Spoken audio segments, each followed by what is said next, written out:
We are glad to welcome you to our channel. Kindly subscribe to our channel and share our videos with your friends and relations. And click on the bell icon for instant notification whenever new videos are uploaded on this channel. Rest assured that we are going to have a very exciting and inspiring discussion. Let's dive into the lesson right away. Hello, friends, and welcome to this enlightening lesson on eponymous adjectives and what you must know about them. At the end of this video lesson, you should be able to have full understanding of these unique descriptors. This is English Classes Online, and I am Benjamin, your host. Let's get started right away. What are eponymous adjectives? To start with, eponymous adjectives are a fascinating category of words that originate from the names of individuals, places, or things.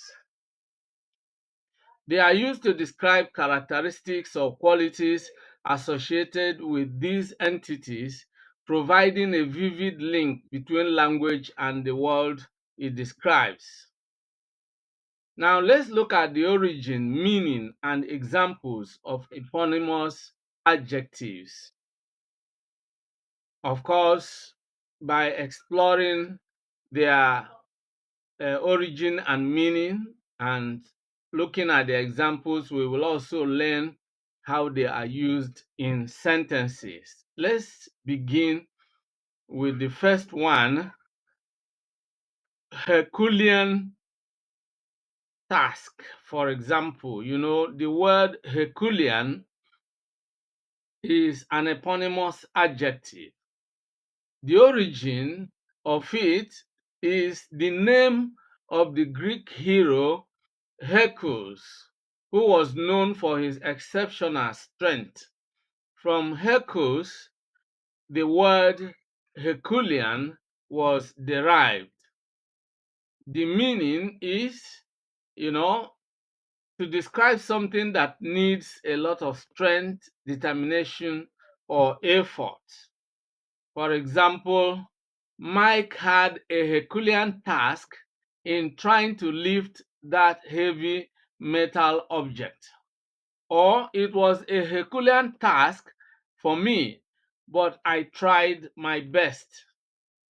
So the word Herculean is an eponymous adjective used in describing something that requires a lot of strength, determination, or effort. The next one is Shakespearean. Shakespearean.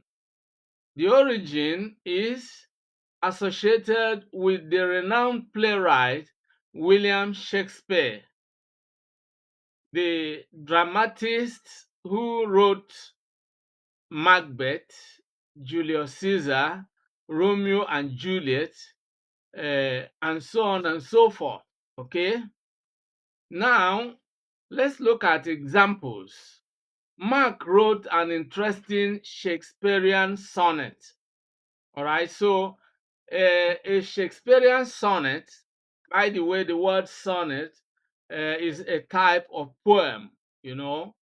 Shakespeare wrote sonnets that came to be quite unique, that actually became associated with Shakespeare. So such sonnets could be described as Shakespearean sonnets. Mark wrote an interesting Shakespearean sonnet.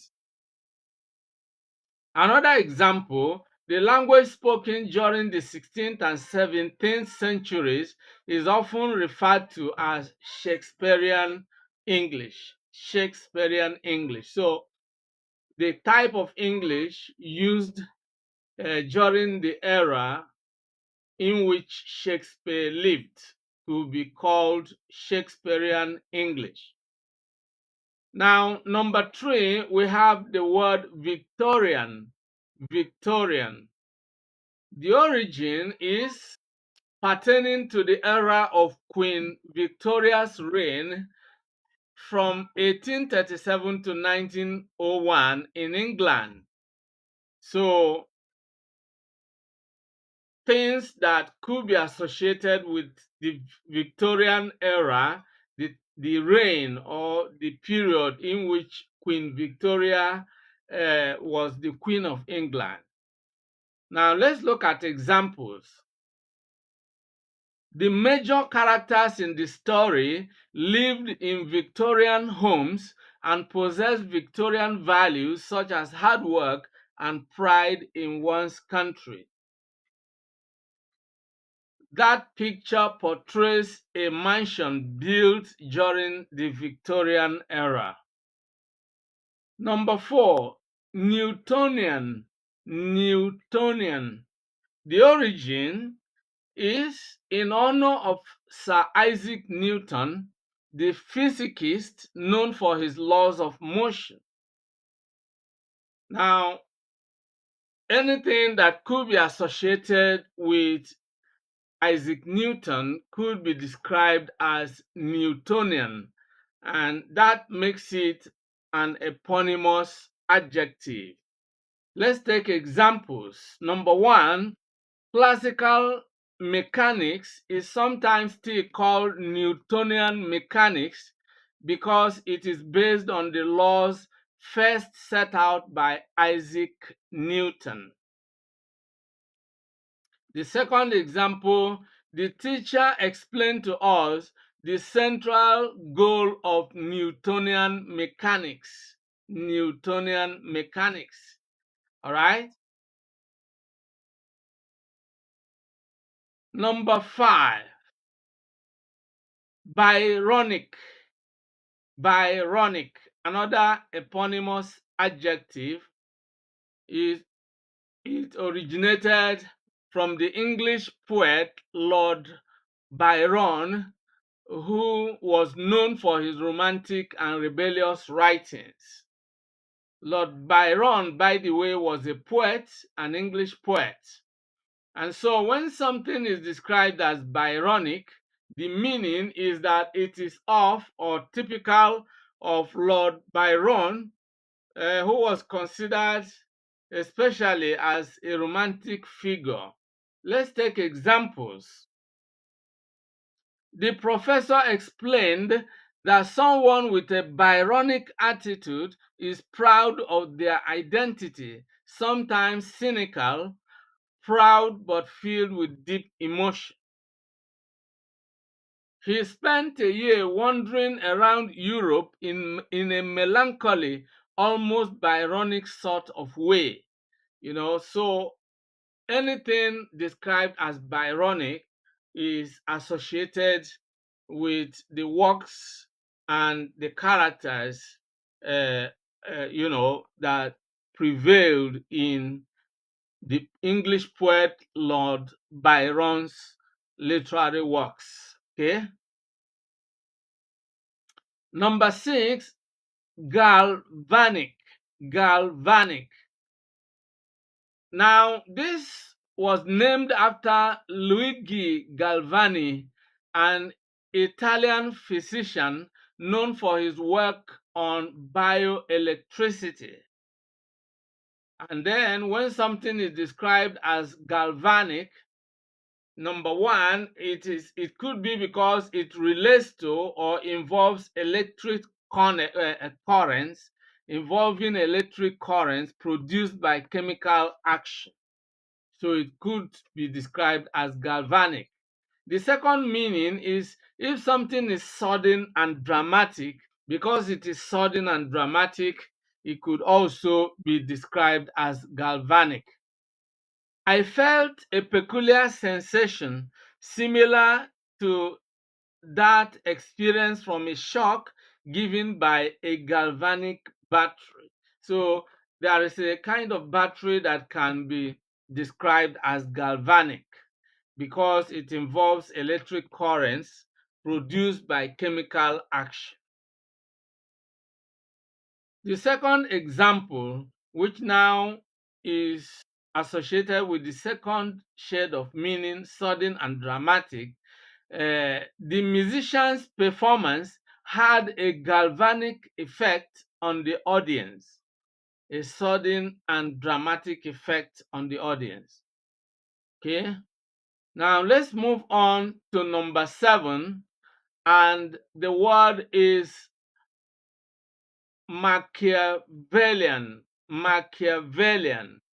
Now, the origin is associated with the Italian diplomat Niccolo Machiavelli, who was known for his political treatise called The Prince.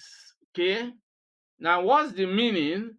It has to do with using clever plans to achieve what you want without people realizing what you are doing. So you could describe the word Machiavellian as something cunning or unscrupulous, and in most cases, some ruthless politicians who could do and undo could be described as, using Machiavellian tactics. Okay, let's look at some examples. His Machiavellian tactics in the corporate world raised ethical concerns. Another example, Henry has shown Machiavellian behavior in order to gain promotion in the company. All right, so the word Machiavellian is something that has to do with, using cunning or unscrupulous uh, tactics, okay, to achieve one's goals. Number 8, Lilliputian. Lilliputian. Now, the word Lilliputian originated from the fictional island of Lilliput in Jonathan Swift's Gulliver's Travels, where everything was portrayed as tiny. All right, Jonathan Swift was a notable English writer. All right, now the meaning of Lilliputian is extremely small. Extremely small. Okay, so if something is diminutive or tiny, it can be described as Lilliputian. It's an eponymous adjective associated with the island of Lilliput in Jonathan Swift's Gulliver's Travels. Examples. They concluded that they looked Lilliputian in comparison to the giants in the Promised Land. Their Lilliputian garden was filled with miniature plants and decorations. So when something is tiny, it could be described as Lilliputian. Number 9, Caesarian. Caesarian. Caesarian. The origin is derived from the name of Julius Caesar, the Roman general and statesman. The term is most commonly associated with the surgical procedure known as Caesarean section or C-section. Now, the origin of this word is tied to a popular but possibly apocryphal story that Julius Caesar himself was born by this method. So it is now known as Caesarean operation or Caesarean section, if you like. Now, the meaning of Caesarean is simply a medical operation in which an opening is cut in a woman's body in order to take out a baby. So let's look at some examples how we can use the word in meaningful English sentences. Number 1, the baby was born by Caesarean section. 2, she had to have a Caesarean section. All right.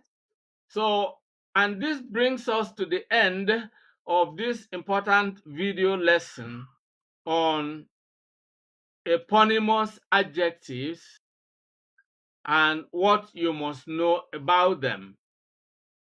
I hope you learned a lot from today's lesson. To effectively use eponymous adjectives in your writing, you need to remember to consider the context, you need to be precise in your descriptions, and you need to ensure variety in your language to keep your text engaging and informative. And there you have it, a comprehensive overview of eponymous adjectives, their origins, correct pronunciation, and examples of their usage in meaningful sentences. Now, don't forget that incorporating these descriptive gems into your writing can enhance your ability to vividly convey ideas and concepts. Thanks for joining us, and stay tuned for more enlightening lessons. See you in the next class, and goodbye for now. Many thanks for watching today's video. A big thank you to all of you out there for being part of today's episode. I hope you enjoyed the video. If you did, kindly subscribe to this channel. Subscribe now as a way of giving us support. For notification about new videos, click on the bell icon. You will find the bell icon. Click on it so that whenever a new video is uploaded, you will be instantly notified. If you have actually enjoyed the video, like and share the video with your friends and relatives. This is very important. If you have any comments, leave your comments below. Any questions, any suggestions, we would gladly receive them and respond promptly and positively to them. See you in the next video. I look forward to always seeing you in the new video. Thank you, and